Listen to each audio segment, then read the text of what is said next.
আমি সকাল সকাল চলে গেছিলাম বাপের বাড়ি, তাই প্রথমটা শ্যুট করতে পারিনি। গিয়ে দেখি না সেখানে রান্না বান্না শুরু হয়ে গেছে। এখানে দাদা রান্না করছে, আমি ওর একটু পিছনে লাগলাম।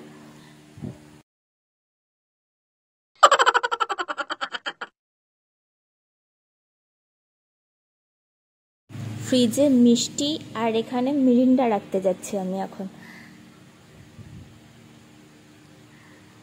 ফ্রিজের ভেতর কত কিছু, কোথায় যে রাখবো বুঝতেই পারছিলাম না।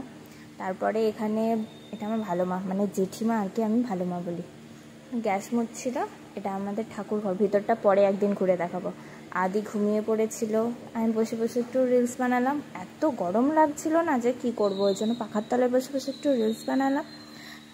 আর অনেক কিছু ভিডিও করা হয়নি, খাওয়ার ভিডিও করা হয়নি, এই যে গেছিলাম শুধু সেটুকুই শ্যুট করা হয়েছে। তারপর এটা বিকেলবেলা, এটা আমার বৌদি হবেই, বিকেলবেলা এটা আমি ভিডিও করছিলাম।